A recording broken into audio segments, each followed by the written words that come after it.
एक बार एक नाग है जिसके मन में आया कि व्यर्थ में हम सबको काटते फिरते, तो उसने सबको काटना छोड़ दिया। जब सबको काटना छोड़ दिया, लोग जान गए कि अब यह बहुत सीधा हो गया है, तो कोई भी आता उस नाग को पत्थर मार के चला जाता। सब जानते हैं तो काटेगा ही नहीं, काटना भूल गया है। और जो भी आए डंडे से मार के, पत्थर मार के, छोटा बड़ा कोई भी आए मार करके चला जाता।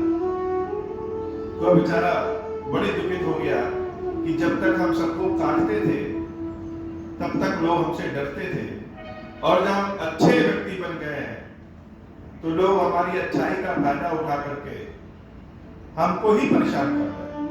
तो क्या करें? क्या अपनी अच्छाई छोड़ दें? तो एक संत महात्मा उधर से जा रहे थे, और वो संत महात्मा को जब वह सांप देखता है तो जाकर के संत महात्मा के सामने दंडवत प्रणाम कर, और उन संत से पूछा कि हे महाराज, जब तक हम सबको कष्ट देते थे, काटते फिरते थे, तब तक लोग बहुत सही रहते थे, लेकिन हम सोचे क्यों सबको काट रहे हैं, काटना छोड़ दिया हमने, तो बच्चा भी आकर के हमको ईंटा मार के चला जाता है, क्या करें? महात्मा जी ने कहा, हे नाथ, अगर तुमने काटना छोड़ दिया है तो मत काटो, किसी को परेशान नहीं करना चाहिए, लेकिन तुमने काटना छोड़ दिया है, फुफकारना नहीं छोड़ा। तुम फुफकारते रहो, जब फुफकारोगे तो लोग भयवश तुम्हारे पास नजदीक आकर के तुमको परेशान नहीं करेंगे। ऐसे ही सुग्रीव जब सारे कष्टों से पूर्ण हो गए, उनके जीवन में कौन कष्ट था? बाली। अब बाली का वध भगवान ने एक बाण में कर दिया, और जब एक बाण में कर दिया तो सुग्रीव के पास कोई कष्ट ही नहीं, बड़े आराम से अपने किष्किंधा में सोते उठते बैठते भोग विलास करते। और जब बड़े आराम में हम लोग आ जाते हैं तो यह भूल जाते हैं कि हमको कुछ काम भी करना है। इधर भगवान राम 4 वर्ष 4 महीने तक पर्वत पे बैठे बैठे इंतजार कर रहे हैं, अपनी जानकी को याद कर रहे हैं, सोच रहे हैं कि सुग्रीव अब सेना भेजेगा, अब सेना भेजेगा, अब मेरी जानकी को ढूंढेगा। लेकिन सुग्रीव महाराज हैं कि एकदम अपने आराम में मस्त, अपना पेट भरा तो लगता है कि सबका पेट भरा। अब क्या हो, भगवान राम लीलावश बड़ा क्रोध करते हैं, और लक्ष्मण जी से कहते हैं कि जिस बाण से हमने बाली को मारा था उसी तरह सुग्रीव को भी मार डालेंगे। अब लक्ष्मण जी को क्या कहना, वो तो और उत्तेजित हो गए, जैसे वो इंतजार ही कर रहे हैं। लखन जी भगवान श्री राम को बड़ा प्रेम करते हैं, लेकिन भगवान के पास भक्तों को आने देना नहीं चाहते। क्यों नहीं आने देना चाहते? क्योंकि उनको लगता है कि हमारे प्रभु श्री राम जो है बड़े भोले हैं, और सारे भक्त लोग अपना अपना दुख बता करके, अपनी अपनी चीज बता करके अपना काम करवा लेते हैं और किनारे हो जाते। और प्रभु कैसे? प्रभु तो भोले वाले, वह सबकी बातों में आ भी जाते हैं। लेकिन आज जब रामचंद्र जी ने कहा कि लक्ष्मण एक बाण से सुग्रीव का भी वध कर देंगे, तो लक्ष्मण बड़े खुश होते हैं कि आज भगवान सही कर रहे हैं, बहुत अच्छा कर रहे हैं। फिर स्वयं प्रभु ही कहते हैं, लक्ष्मण जाकर के सुग्रीव को समझाओ, क्रोध करना लेकिन मारना नहीं। उनको लगता है कि लक्ष्मण जी को हमने इशारा किया कहीं वो सही भी जाकर के न मार। लक्ष्मण जी बड़े क्रोधित अवस्था में जब किष्किंधा में पहुंचते हैं, और सुग्रीव जी महाराज के पास खबर पहुंचती है कि लक्ष्मण धनुष बाण लेकर के बड़े क्रोधित अवस्था में आए हैं, अब तो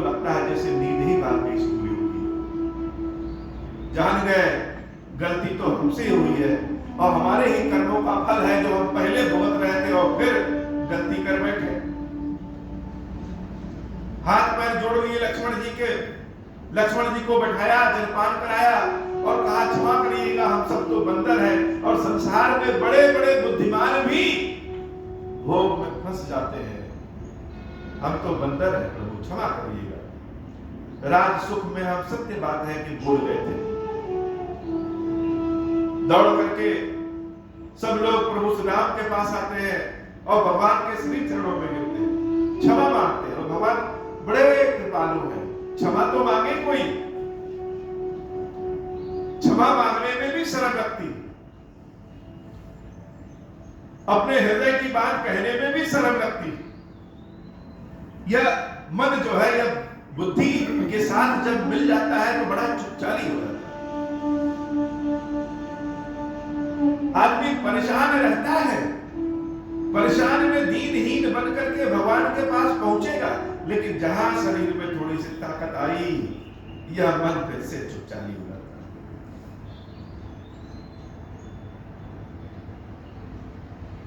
तो सुग्रीव ने बड़ी विनती की, प्रभु क्षमा करिए, यह विधि हो तो मत कही आए बानर जूथ नाना वरण सकल दिश देखिए की सब, और हर दिशा से बानरों को बुलाया कि सब आओ, और जो नहीं आएगा उसको हम जबरदस्ती मार देंगे।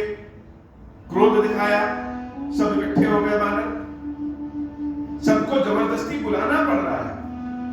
कथा कहिए प्रभु की तो लोगों को निमंत्रण भी दो, बुलाओ भी, उसके बाद भी 500 में 10 लोग आते हैं। क्यों? अच्छे काम में कहां मन करता है।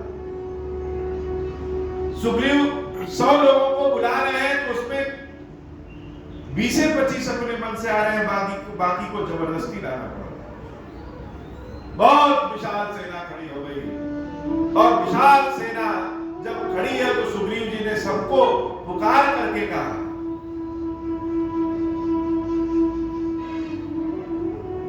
कि देवी जानकी को ढूंढने जाना है और पूरी सेना को चारों दिशाओं में भेज दिया।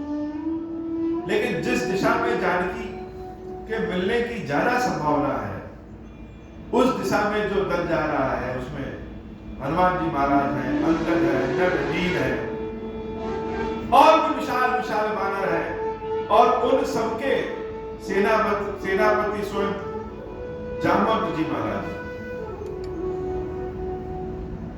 यह दल जो है, इस दल को बताया गया कि दक्षिण दिशा में देवी के मिलने की संभावना ज्यादा है। पूरी सेना बांधी सेना जब इकट्ठा हुई तो बाबा कहते हैं, हे देवी बानर कटक उमा में देखा, सो मूर्ख जो कर्ण चह देखा। इतने बंदर वहां इकट्ठा हो गए कि उनको गिनना ही मूर्खता है। और भगवान की अद्भुत लीला क्या है कि सब भगवान श्री राम के श्री चरणों में आते, शीश नवाते और शीश नवा करके आगे बढ़ जाते। आई राम पद नामहि माथा, निरखि बदन सब होई सना। प्रत्येक सेना के प्रत्येक बानर को भगवान श्री राम ने देखा, निरखि बदन सब होई सना। जब राम अपनी आंखों से सारे बानरों को देखते हैं, निहारते हैं, तो वह बानर अपने आप को धन्य समझता है कि यह हमारे प्रभु श्री राम कैसे हैं, जो छोटा बानर हो बड़ा बानर हो सबके पास पहुंच करके सबको देखे। यही तो भगवान की महत्ता है। हम लोग तो जो मुख्य लोग हैं सिर्फ उसी से मिल लें तो बड़ी बात, और जो मुख्य लोग हैं वो अभी नहीं चाहते कि वह जाकर के सबसे मिले।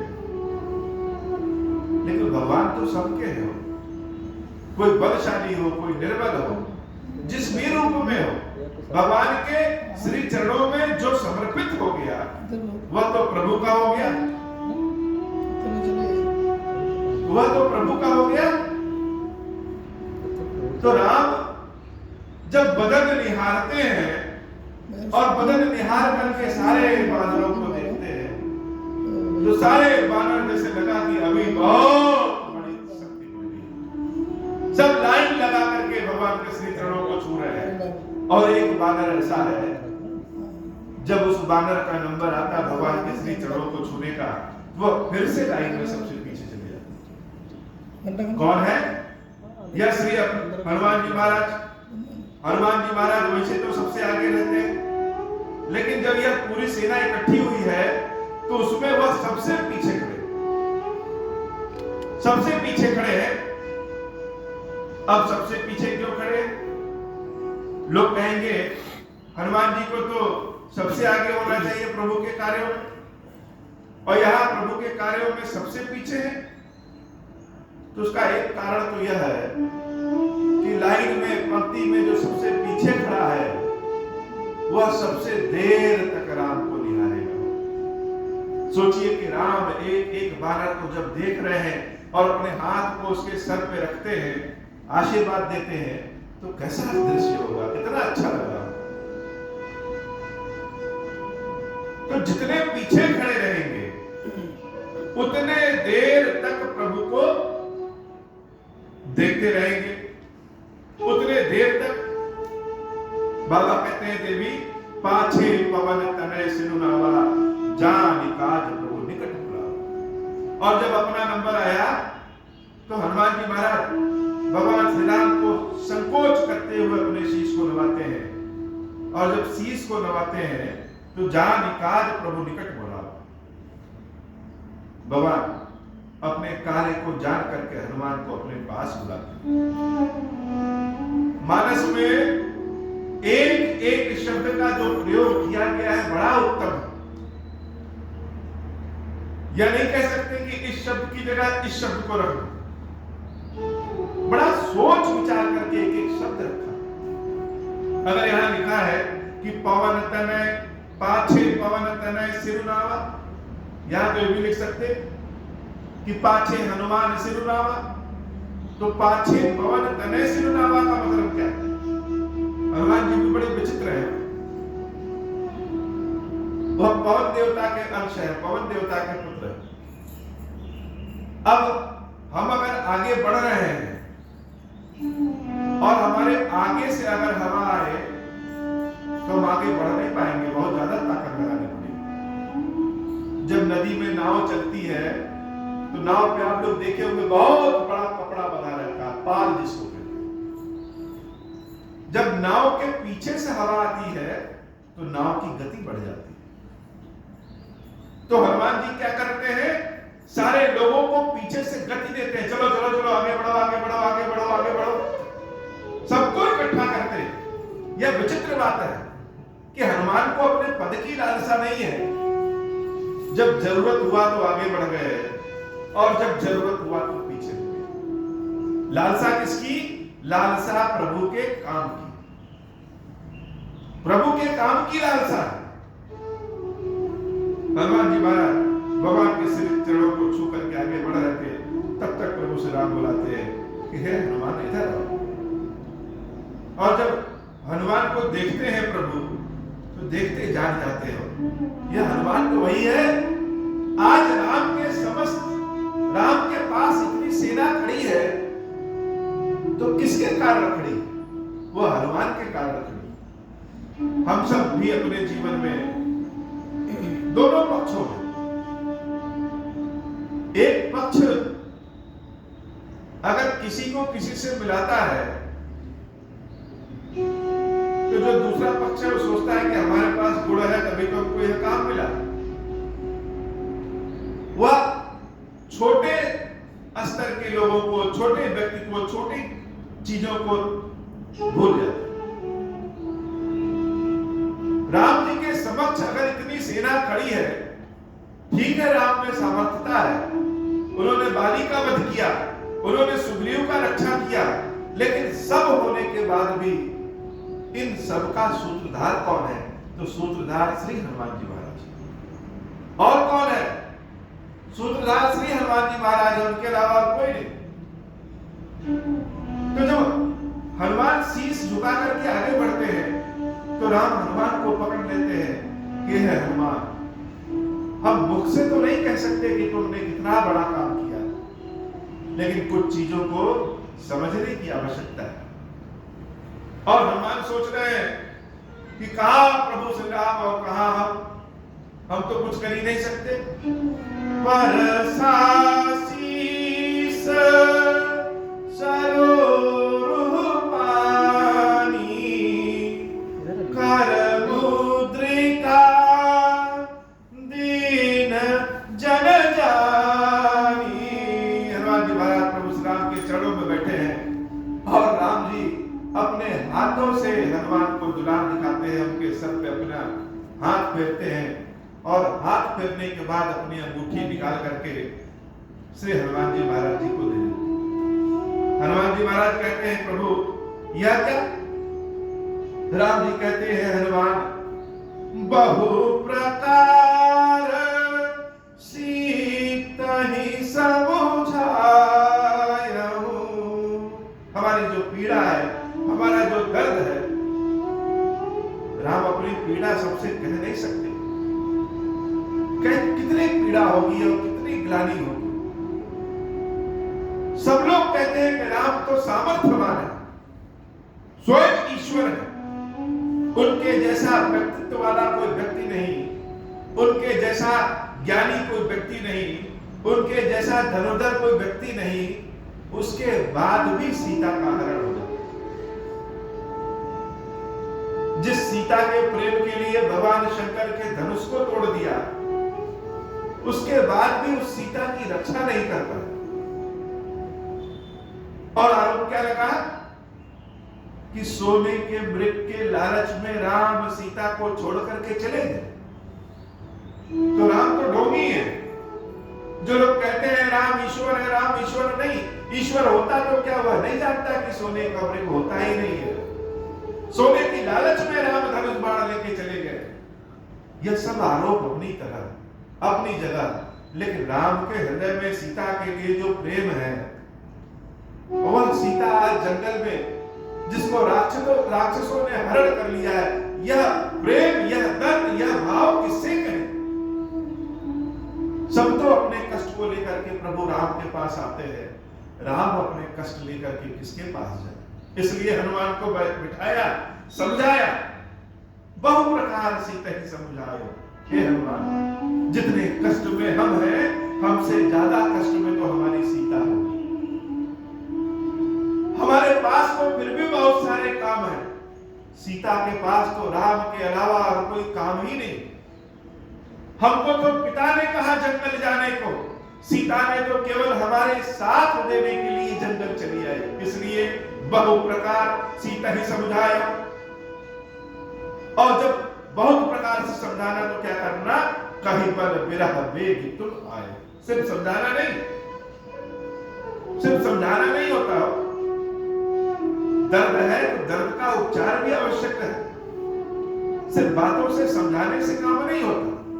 इसलिए कहीं पर सीता से जा करके हमारे बल के बारे में बताना, सीता से जा करके बताना कि हमारी सेना का बल कितना बड़ा है।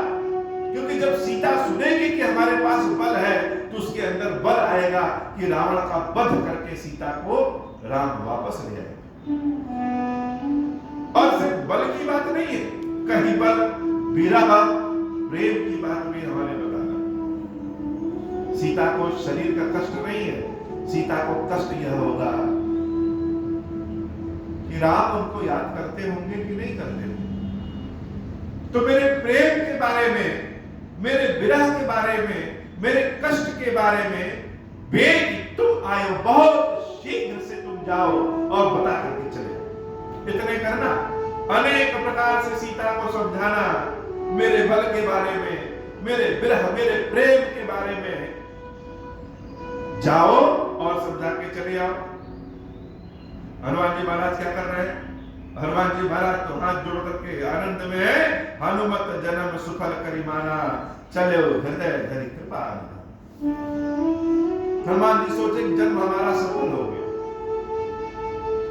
आज प्रभु ने स्वयं रोक करके अपनी मुद्रिका दिया है, तो कुछ तो सोचे होंगे। जैसे हम अपना भविष्य नहीं देख सकते, लेकिन कुछ लोग हैं जिनको भविष्य दिखता है। तो हम क्या कर पाएंगे नहीं कर पाएंगे यह तो नहीं पता, लेकिन प्रभु ने अगर मुद्रिका दिया है, प्रभु ने अगर यह संदेश दिया है, तो कुछ सोच समझ करके दिया होगा, कुछ चाह करके दिया होगा।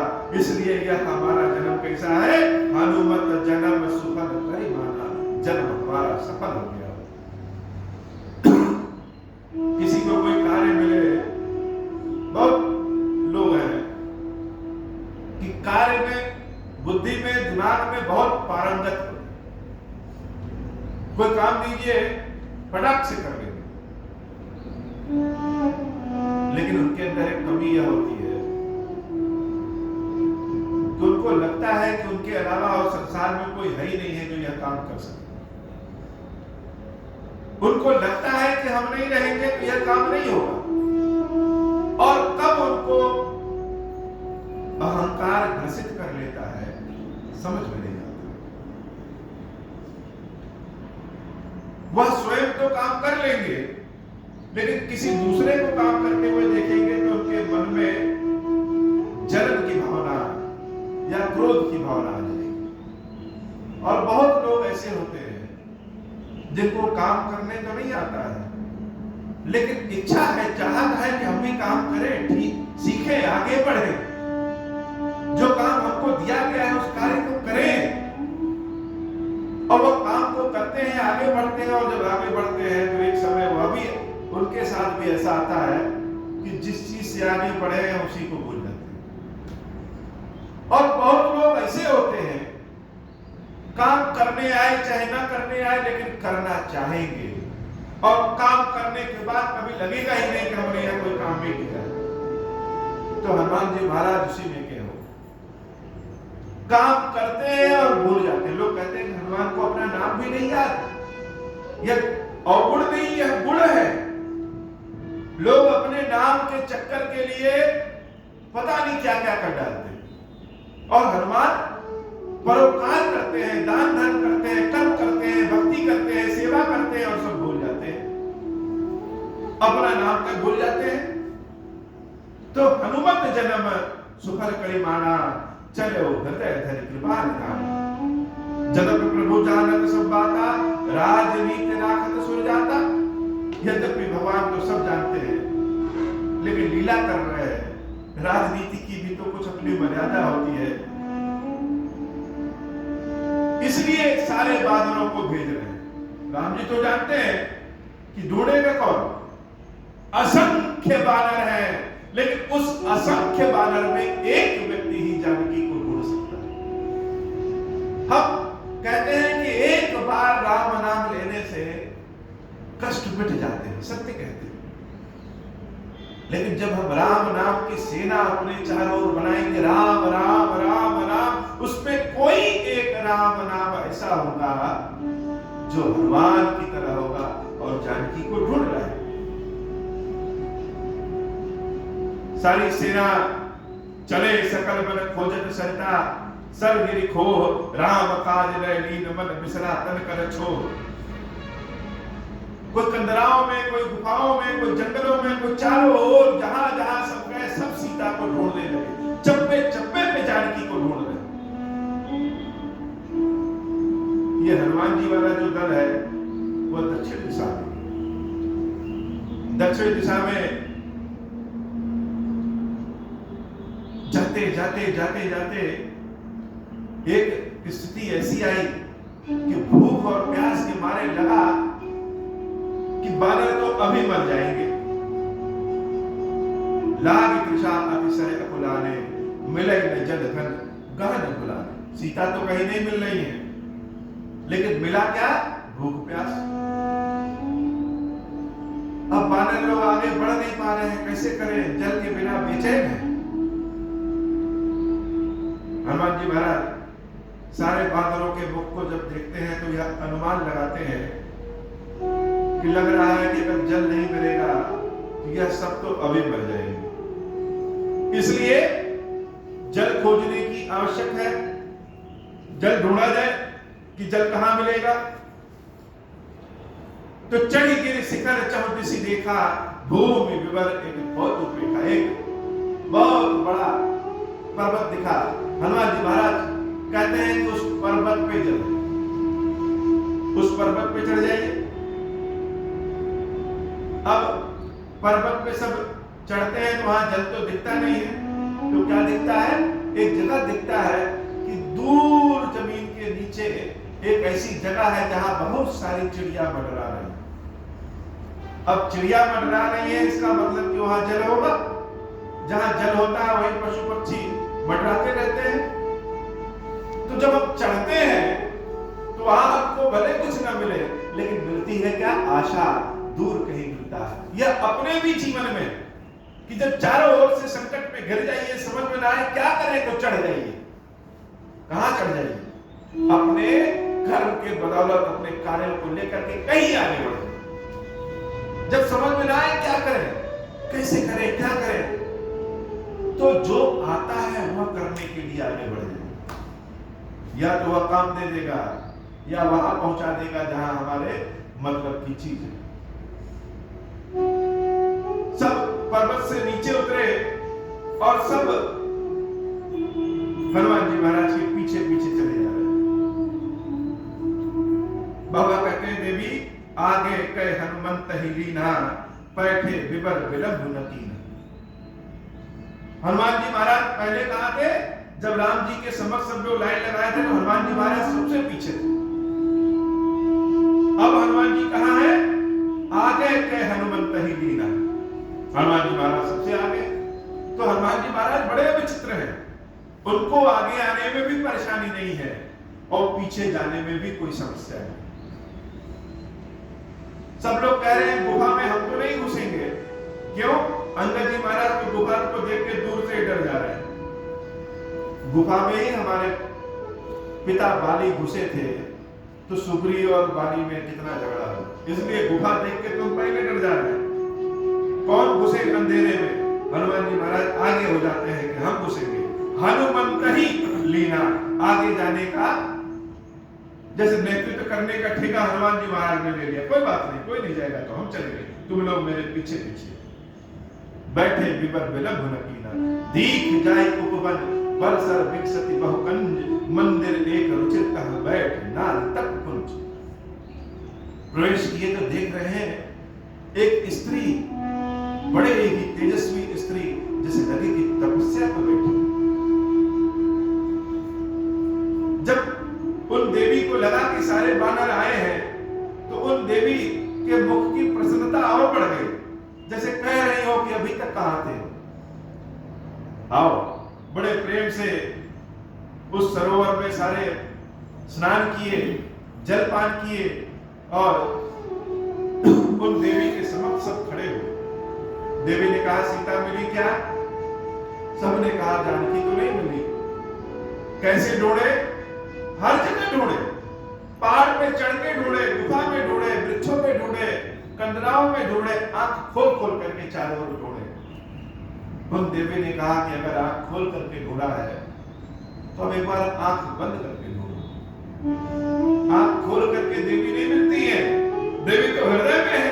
देवी कब मिलेंगी? देवी आंख बंद करके मिलेंगी। आंख बंद करके कैसे? जैसे बच्चे आंख बंद करके रोने लगते हैं तो उनकी मां उनके समक्ष चली आती है, वैसे ही जानकी तो मां है। आंख बंद करके ढूंढो। सारे बानर आंख बंद करके देवी को ढूंढने की कोशिश करते हैं, और जब आंख खोलते हैं तो देखते हैं कि समुद्र के किनारे खड़े। यह उन देवी का चमत्कार है। कहां गुफा और कहां समुद्र के किनारे। यह समुद्र क्या है? यह समुद्र तो सबसे बड़ा बाधा है, जहां रास्ता ही बंद है। जितने साधक होते हैं, जो साधना करते हैं, बहुत सारे साधक होते हैं, जैसे सारे बानर इकट्ठे होकर के देवी को ढूंढ रहे हैं, लेकिन कुछ ही ऐसे होते हैं जो साधना के सटीक रास्ते पे आगे बढ़ते हैं। और एक समय ऐसा आता है जब लगता है कि रास्ता तो बंद है, अब कहां जाएं? आगे तो समुद्र, समुद्र को तैर नहीं सकते, समुद्र में जानकी हो नहीं सकती, रास्ता तो बंद है, कहां जाए, क्या करें? भूख प्यास से सब परेशान, कि अब तो लगता है कि प्राण तो एकदम संकट में पड़ गए, प्राण तो जाने ही वाले, प्राण तो मिलेगा ही नहीं, मृत्यु निश्चित है, क्योंकि जानकी नहीं मिलेगी।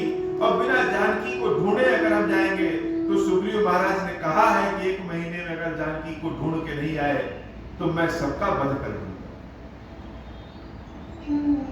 और जानकी तो दूर, लग रहा है भूख प्यास में ही मर जाएंगे। यहाँ तो समुद्र का जल खारा है, पी भी नहीं सकते, कितने दिन रहेंगे, रास्ता कहीं दिख नहीं रहा है, जाए तो कहां जाए, दूर दूर तक तो समुद्र ही दिख रहा है। बड़ी विचित्र स्थिति। अब क्या करें? अब जब कुछ समझ में ना आए तो राम नाम कर लेना चाहिए। मान लीजिए सारे मंत्र भूल गए, सारे तंत्र भूल गए, तो राम नाम तो सीधा है, राम नाम तो ऐसा है जो कभी नहीं भूलेगा। राम राम राम राम राम राम, वही कर ले। तो वही एक गुफा थी, और उस गुफा में एक गिद्ध है। वह गिद्ध देख रहा है कि यह बानर सब आए हैं और भूख प्यास से आतुर है, लग रहा है वो मरने वाले। तो गिद्ध लोग क्या करते हैं, बड़े धैर्यशाली होते हैं, वह प्रतीक्षा करते हैं कि मर जाए तब खाएं, वह मारते नहीं किसी को। वह गिद्ध कहा कि देवताओं की प्रसन्नता है, देवताओं की कृपा है कि इतना सारा भोजन हमको इकट्ठे मिल गया। बहुत दिनों से भूख लगी थी, बहुत दिनों से भोजन नहीं किया, उड़ सकते नहीं है। तो भगवान की माया है कि जो उड़ नहीं सकता भगवान उस तक भी भोजन भेज देता है। आज नहीं कल तो तुम लोग मर ही जाओगे, जब मर जाओगे तो मैं तुम लोग को खा करके अपने जीवन को बचा लूंगा। कोई मरता है और कोई उसी मरे हुए पे अपने जीवन को सजा देता है, यही प्रकृति का नियम। अंगद जी महाराज गए, अब तो गए, भूख प्यास से भी मर सकते हैं, लौट के जाएंगे तो सुग्रीव मार देंगे, और यहां रहे तो यह गिद्ध खा जाए। तो क्या करें, कौन सा उपाय करें? तो अंगद जी महाराज बड़े चतुर हैं। अंगद जी महाराज क्या कर रहे हैं? अंगद जी महाराज बहुत तेज से राम राम राम राम राम राम करने लगे और राम जी की कथा सुनाने लगे। यह कथा जो है, यह कथा भावमोचनी है, सारे कष्ट को दूर कर देती है। यह कथा इतनी अच्छी है कि सारे कष्ट को ही दूर कर देती है। और कथा के प्रसंग में जटायु के बारे में अंगद जी ने कथा सुनाया। जब वह गिद्ध जटायु शब्द सुनता है कानों में, तो उसके कान जैसे खड़े हो जाते हैं। क्या, मेरा भाई जटायु मारा गया? मोह ले जाहु सिंधु तट, देव तिलांजलि ताई, बचन सहाय करब में पर हम खोज हो जाए। तो जो यमराज बना था सामने अभी, वह क्या किया? वह स्वयं रक्षक बन गया। भगवान की लीला परंपरा, गरल सुधार पुकार ही मिटाई, विष ही प्रभु की कृपा से अमृत बन जाता। यह भी बात है। तो जो अभी कह रहा था कि हम सबको खा जाएंगे, वह विनती कर रहा है कि मुझे पकड़ करके समुद्र तक ले चलो, कि अपने भाई जटायु की तिलांजलि दे सके। उसकी मृत्यु कितनी अच्छी हुई है। और अपनी कथा वह गिद्ध भी बताना शुरू किया कि मेरा नाम संपाति है, और मेरा जो भाई है, जो रावण से युद्ध करते करते मरा, उसका नाम जटायु। मैं बड़ा भाई और वह छोटा, हम दोनों एक बार आसमान में बहुत ऊंचाई तक उड़ गए, और जब बहुत ऊंचाई तक उड़ गए तो सूरज के पास जाकर के जटायु के पंख जलने लगे। हम चूंकि बड़े भाई थे तो अपने पंख को फैला करके अपने छोटे भाई जटायु को बचा लिए, लेकिन हमारा सारा पंख जल गया और भूमि पर हम गिर गए। हमारी दुर्दशा को देख करके एक मुनि जो उस रास्ते से जा रहे थे, जिनका नाम चंद्रमा है, उन मुनि ने आशीर्वाद दिया और इस गुफा में बैठा दिया। कहा, हे संपाति, एक बार जब प्रभु श्री राम के दूत आएंगे तो जानकी को खोजने में तुम उन लोगों की सहायता कर देना, तुम्हारे पंख फिर से निकल आएंगे। तो आज उनकी बात याद आ गई, इतने वर्षों से मैं तपस्या में था, और आज सत्य बात है, संतों के वचन तो निश्चित रूप से सत्य, यह सत्य बात है। सारे वानर ने कहा, आप कैसे जानकी को ढूंढोगे? हम लोग तो ढूंढते ढूंढते परेशान हो गए, हम तो ढूंढ ही नहीं पाए।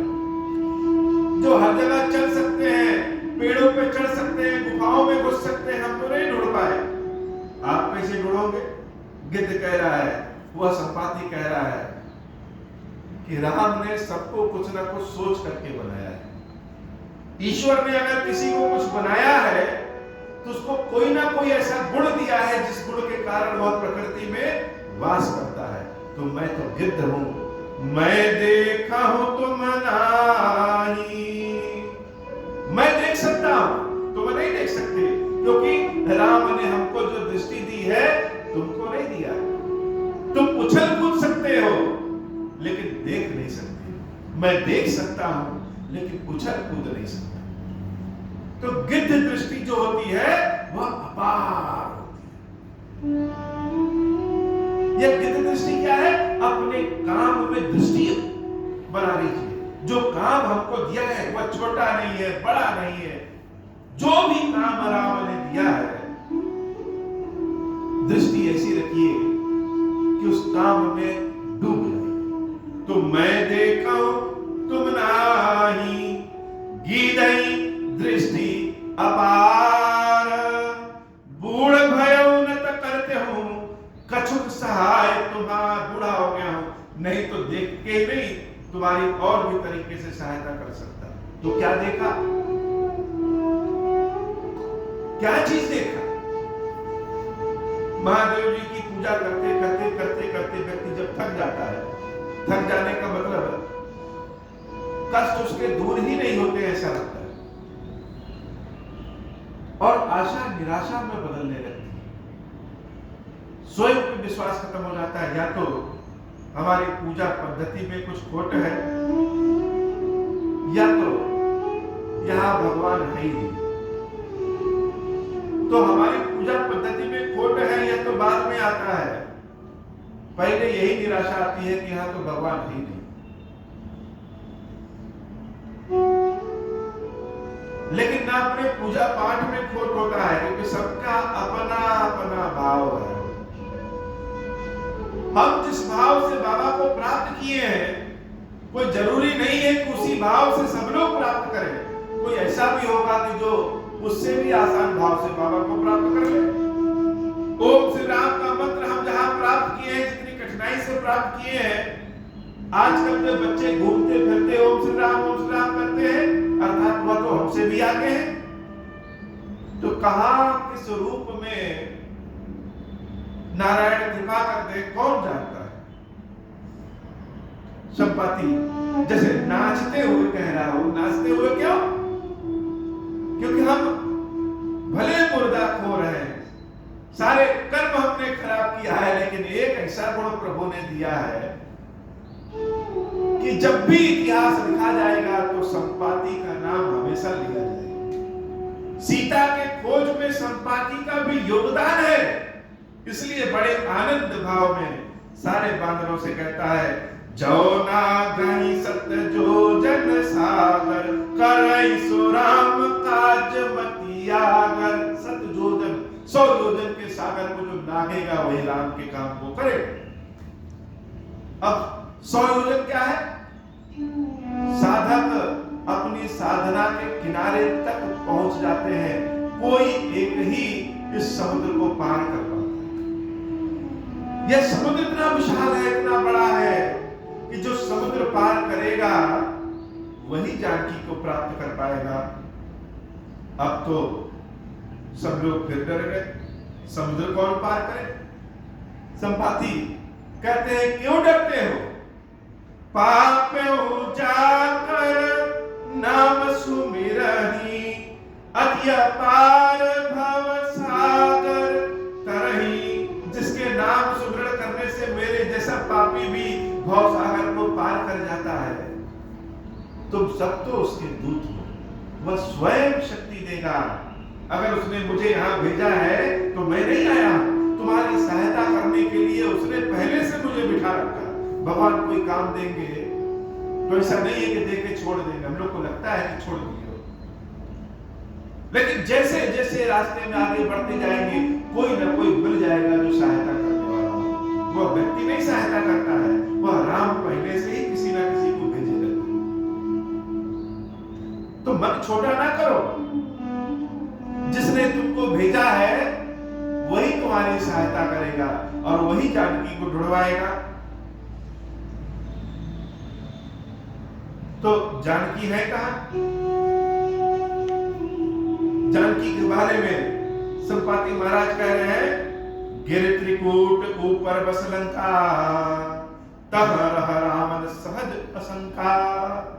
त्रिकूट पर्वत है जहां रावण रहता है, तह अशोक उपवन जह रहाई, सीता बैठ सोच रत आई। वहां सीता अशोक वाटिका में बड़े सोच में डूबी हुई है। हम जानकी को देख रहे हैं, तुम नहीं देख सकते। क्यों? क्योंकि मैं देखा हूं तुम नाही गीदहि दृष्टि अपार। यह गुण, गिद्ध होने का गुण तो भगवान ने हम ही को दिया है, तुमको नहीं दिया। तो जो 100 योजन का समुद्र पार करेगा वही जानकी को ढूंढ पाएगा। अब तो नहीं समस्या। अभी तक तो इसलिए परेशान थे कि जानकी कहां है पता ही नहीं।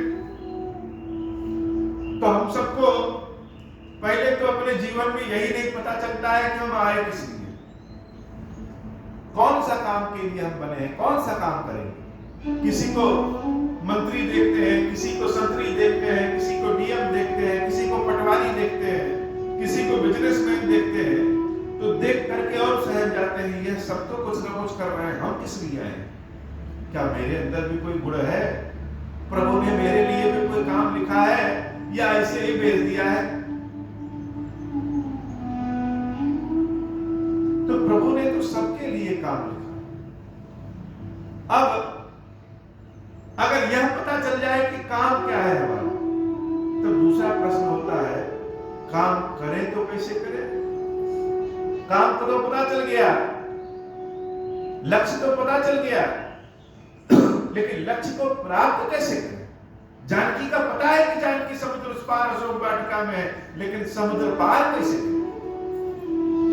तो सबको अपना अपना बल याद आता है। हम ज्यादा पढ़े लिखे नहीं हैं, हमारे पास शक्ति नहीं है, हम बड़े गरीब घर से हैं, बहुत सारी परेशानियां, बहुत सारी दिक्कतें। ऐसे ही सारे बानर पहले कह रहे हैं, निज निज बल सब काहू भाषा, पार जाए कर संशय राखा। सब अपने अपने बल का अनुमान लगा रहे हैं और कह रहे हैं उस पार जाएंगे तो कैसे जाएंगे, हम तो नहीं जा पाएंगे। कोई कोई कह रहा है कि हम चले तो जाएंगे लेकिन वापस नहीं आ पाएंगे। कोई कोई कह रहा है कि हम मान लो चले भी गए, चले भी आए, लेकिन लंका की भाषा हमको नहीं आती। कोई कोई कह रहा है हम जाने की कोशिश करेंगे लेकिन आधे रास्ते ही समुद्र में डूब जाएंगे। बड़ी विकट परिस्थिति, लक्ष्य सामने लेकिन सामर्थ्यता नहीं। मन में इच्छा है कि महादेव जी के मंदिर को, शिखर को सोने का बनवाए, स्वर्ण का बनवाए। लक्ष्य सामने लेकिन सामर्थ्यता नहीं। कहां मंदिर का शिखर सोने का बने, वह तो बड़ी दूर की बात है, किसी से बताओ तो भी हंसता है। मंदिर में इतना पानी भर जाता है, उसकी तो व्यवस्था कर नहीं पा रहे हैं। महादेव जी के लिए 1 ग्राम तो सोना खरीद नहीं पाते, रोज ठीक ठाक से भोग तो लग नहीं पाता, और सोने का शिखर बनवा रहे हैं, यह कैसे संभव? तो कोई होगा जो कहेगा मन दबा करके नहीं बन सकता है, कोई कहेगा कि नहीं बन तो जाएगा निश्चित, तो कोई कहेगा नहीं समय बहुत लगेगा, और कोई उसमें एक ऐसा होगा जो कुछ नहीं देखेगा और सीधे शिखर को तैयार कर देगा। तो सारे बानर तो अपने अपने बल में डूबे हुए हैं कि कैसे होगा कैसे होगा।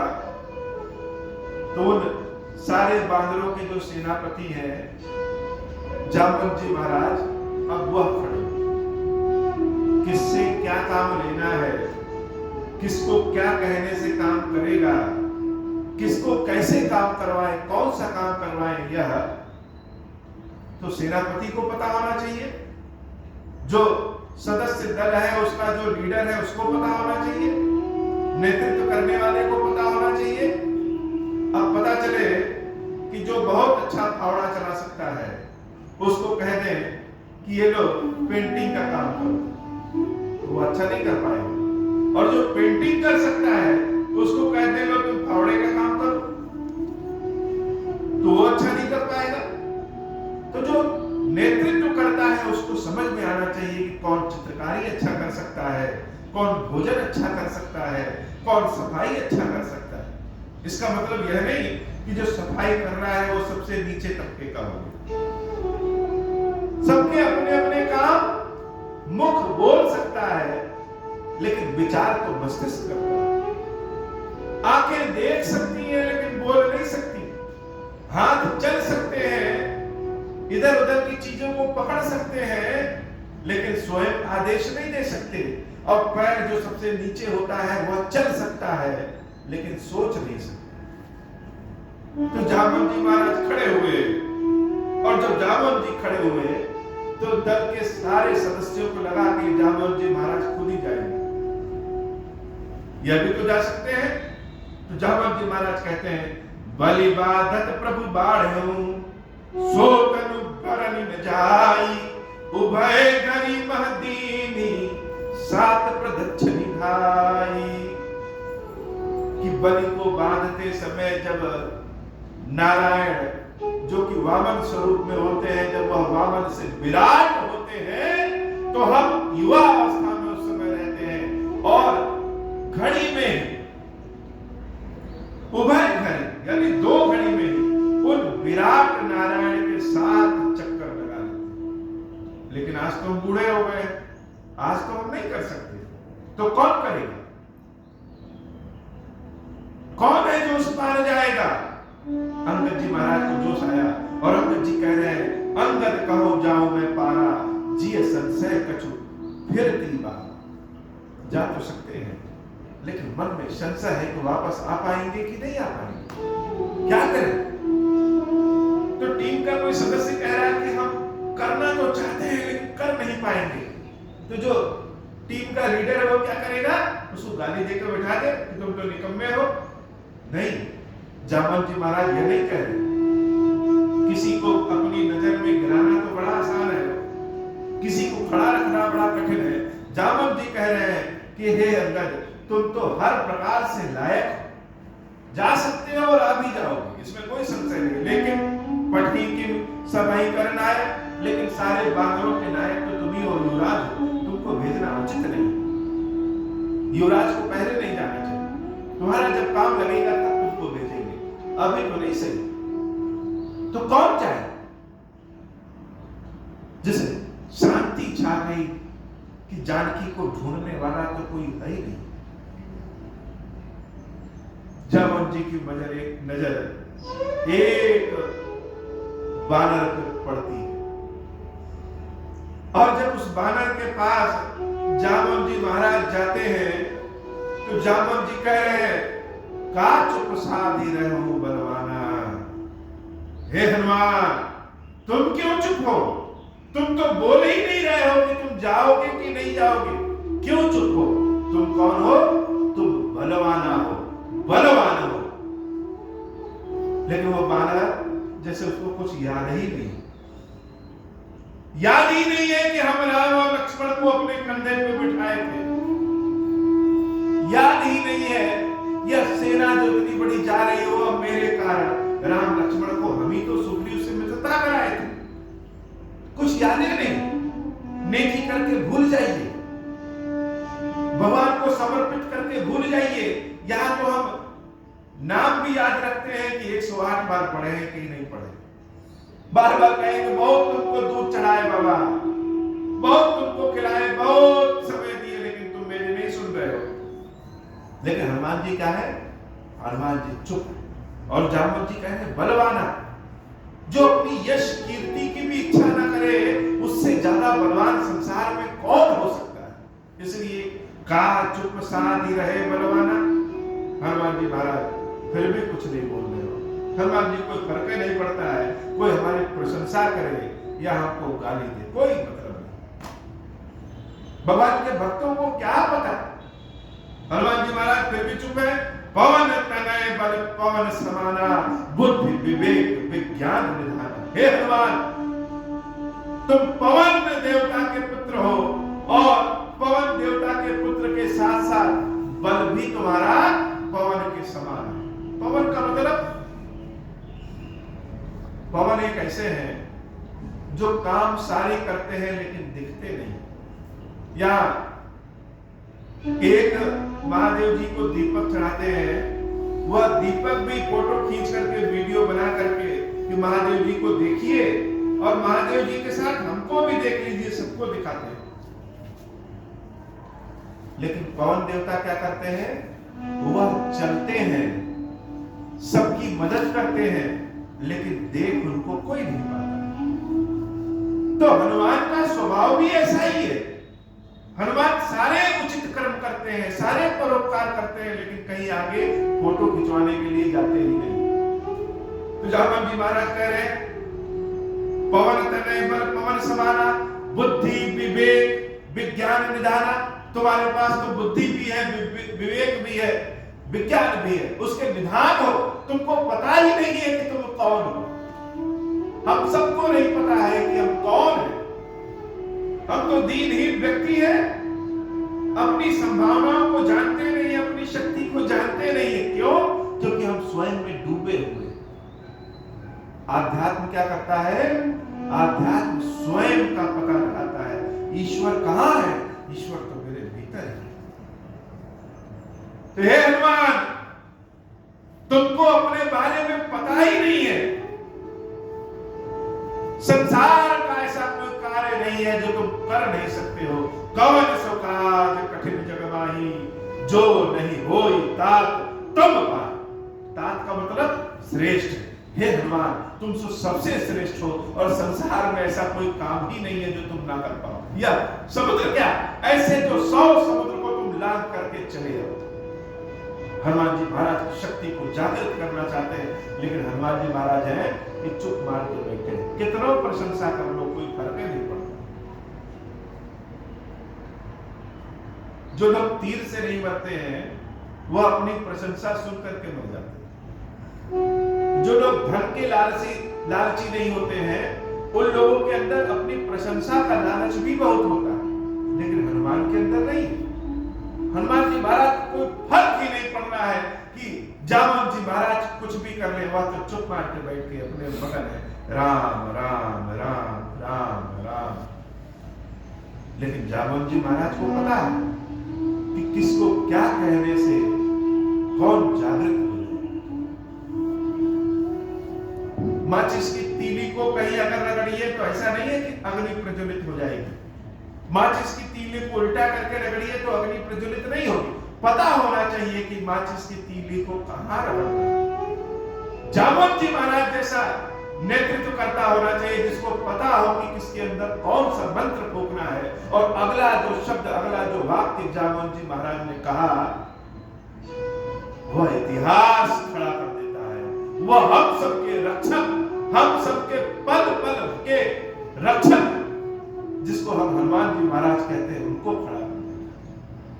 तो कवन सो काज कठिन जग माही, जो नहीं होई तात तुम पाही। हनुमान खड़े नहीं होते हैं, लेकिन जैसे ही जामवंत जी महाराज कहते हैं राम काज लगी तब अवतारा। हनुमान, तुम्हारा जन्म किस लिए हुआ है? राम काज के लिए तुम्हारा अवतार हुआ है। सुनता ही भयो पर्वता काला। हनुमान जी महाराज जैसे सुने हैं राम काज के लिए मेरा अवतार हुआ है, पर्वत के समान खड़े हो जाते हैं, बड़े हो जाते हैं। हनुमान जी के भीतर भगवान शंकर की शक्ति का अवतार हो जाता है। जब शिव जी की शक्ति का अवतार शरीर में हो जाए तो फिर संसार के लिए कोई कार्य कठिन ही नहीं है, सब काम कर सकते हैं। हनुमान जी महाराज को स्वभाव, हनुमान जी महाराज का रूप कैसा हो गया? जब वो पर्वत के समान बड़े हुए, खड़े हुए, तो कनक बरन तन तेज विराजा, मानव अपर गिरन कर राजा इतने तेज स्वरूप में, जैसे सोना चमकता रहे उस तरह सुनहरे स्वरूप में जब खड़े हुए, विशाल हुए, जैसे सारे पर्वतों के राजा हो, वह खड़े हो गए। सिंहनाद करी बारही बारा, लीलहि नाग जल निधि पारा। एक बार सिंहनाद करे तो पूरे समुद्र को लांघ जाए, पूरे समुद्र को पी जाए। ऐसा स्वरूप श्री हनुमान जी महाराज का हुआ है। सहित सहाय रावण ही मारई, मानहु यहाँ त्रिकूट उपारे। हे जामवंत बताओ मुझे क्या करना है? कहो तो रावण को उसके पूरे परिवार, उसके पूरे खानदान सहित पटक पटक के मार दे, या कहो तो पूरे त्रिकूट पर्वत सहित लंका को उखाड़ करके राम के चरणों में रख। बोलो मुझे क्या करना है, जल्दी बताओ मुझे क्या करना है। सहित सहाय रावण ही मारी, आनहु इहा त्रिकूट उपारी। जामवंत मैं पूछूं तो ही उचित सिखावन दीजहु मोहि। इतना बल है कि संभाले नहीं समझ रहा। शंकर जी का बल संभाले नहीं समझता है। शंकर जी के बल को राम ही संभाल सकते हैं। इसलिए शंकर जी का भक्त अंत में कहा जाता है राम के ही शरण में जाता है। तो बोलो क्या करना है? रावण को उसके खानदान सहित पटक पटक के मार दे, या त्रिकूट सहित लंका को उखाड़ करके राम के चरणों में रख दे? बोलो क्या करना है? मैं तुमसे पूछता हूं, उचित सिखावन देहु मोहि। जो उचित होगा वही बताना कि मुझे क्या करना है। इतना करहु तात तुम जाई, सीता ही देखी कहो सुधिलाई। जामवंत जी महाराज हनुमान जी की विशालता को देख करके स्वयं आश्चर्यचकित हो गए कि हम भी ऐसा नहीं सोचे। हाथ जोड़ लिए, बस इतना ही करना प्रभु, हे हनुमान, इतना ही करना कि सीता को देख करके आ जाओ, उनकी सुधि, उनके बारे में आकर के प्रभु श्री राम को बता दो। इतने करना और कुछ नहीं करना। और जब एक बार बता दोगे तब राम जी अपने सेना, अपने बल के साथ जाएंगे और रावण को मार करके प्रेम सम्मान पूर्वक जानकी को वापस लाएंगे। अब हनुमान जी महाराज को लगा कि मुझे क्या करना है। भव भेषज रघुनाथ जसु सुनि है जे नर अरुणार, तिन कर सकल मनोरथ सिद्ध करहि त्रिशिरा। त्रिपुरारी का मतलब भगवान शंकर और त्रिशिरारी का मतलब भगवान विष्णु। बाबा अपने मुख से स्वयं कहते हैं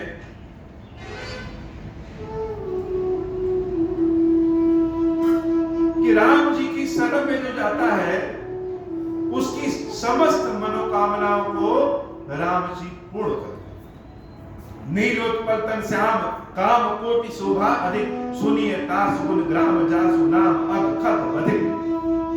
श्री रामचरितमानस के सारे खंडों के अपने अपने महात्मा हैं। जैसे सेब खाएंगे तो विटामिन ए और सी बी मिलेगा, मुनक्का किशमिश खाएंगे तो आयरन मिलेगा, फायदा तो सब करेगा। वैसे ही श्री रामचरितमानस के हर कांड की कथा का अपना अपना फल है। किष्किंधा कांड की कथा का क्या फल है? यह हम लोगों द्वारा हुए समस्त पापों का नाश कर देता है। कलयुग है, जैसे मछली जल में डूबी है वैसे हर व्यक्ति पाप में डूबा। एक बड़ी अद्भुत बात होती है कि जब कोई नया नया भगवान की शरण में जाता है, कहता है कि प्रभु अब आपकी शरण में आए, किसी के हृदय में भगवान के प्रति नया नया प्रेम जागृत होता है, तो जैसे भगवान की शरण में जाता है तैसे भगवान उसको कुछ न कुछ कष्ट दे देते हैं। जब तक वो पाप के घर में रहता है तो कोई दिक्कत नहीं, जैसे प्रभु की शरण में जाएगा वैसे प्रभु कोई ना कोई कष्ट दे देंगे। अब सारे लोग कहते हैं लोग भगवान की शरण में गए और परेशान हो गए, तो लोग भगवान की शरण में जाने से बचते हैं। या क्यों? तो जैसे हमारे घर में कोई मटमैला गंदा संदा कीचड़ लपेटे अगर कोई हमारे घर में घुसेगा तो हम क्या करेंगे? हमारा घर तो बहुत विशाल, बहुत बड़ा है, दिल बहुत बड़ा है, किसी को रोकेंगे नहीं, लेकिन हम क्या करेंगे? उससे कहेंगे पहले हाथ पैर धुल करके आओ, उसकी साफ सफाई करो। साफ सफाई करवाने के बाद प्रवेश करेंगे, आ जाओ। तो जब प्रभु की शरण में जाते हैं गंदे मैले कुचेले पाप से एकदम लदे हुए, तो भगवान क्या करते हैं, भगवान अपने भक्त को जो नया नया प्रेम जागृत हुआ है उसको पहले पकड़ कर रगड़ देते हैं, साफ सुथरा कर देते हैं, कीचड़ उचड़ धुल देते हैं।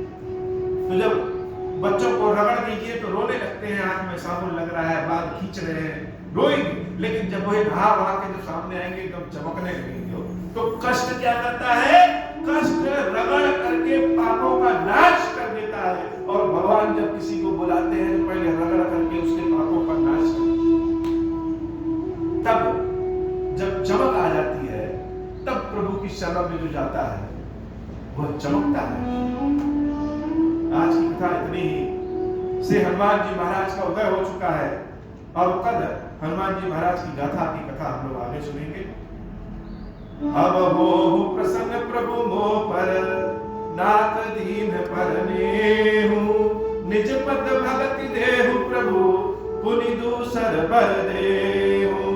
तब माया वश जीव जड़, संतत पिरहि बुलान, हम पर क्रोध न करिय प्रभु, कृपा सिंधु भगवान।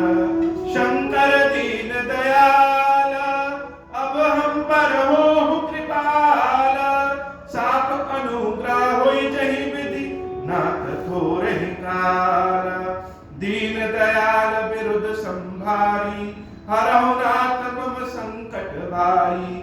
जय विधि होई नाथ हित मोरा, करहु सुबेगी जानी दास मैं तोरा।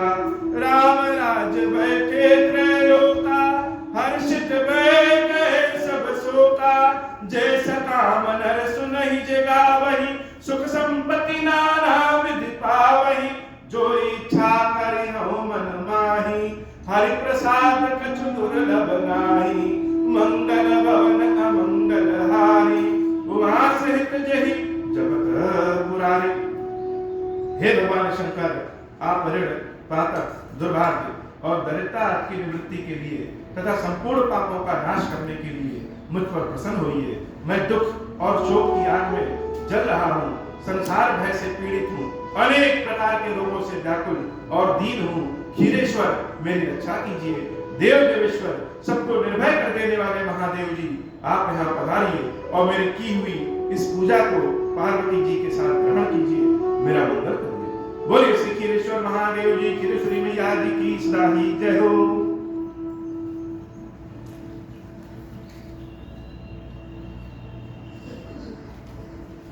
आरती श्री रामायण जी की, कीरति कलित ललित सियपी की।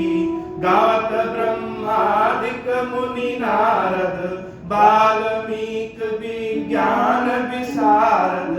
सुख सनकादि शेष अरु सारद, बरनि पवन सुत कीरतिनी की। गावत वेद पुराण अष्ट रस, छौ शास्त्र सब ग्रंथन को रस। मुनिजन धन संतन को सरबस, सार अंश समंत सबही की। आरती श्री रामायण जी की, गावत संतत शंभु भवानी। अर्घट संभव मुनि विज्ञानी, व्यास आदि कवि बज बखानी। काकभूषुंडी गरुड़ के ही की। आरती श्री रामायण जी की, कलिमल हरण विषय रस की। सुबह सिंगार मुक्ति जुगती की, दलन रोग भव मूरि अमी की। तात मात सब विधि तुलसी की। आरती श्री रामायण जी की। बोले श्यामल रामचंद्र जी की जय हो। बोले श्री हनुमान जी महाराज जी की जय हो। बोले श्री क्षीरेश्वर महादेव जी, क्षीरेश्वरी मैया जी की सदा ही जय हो।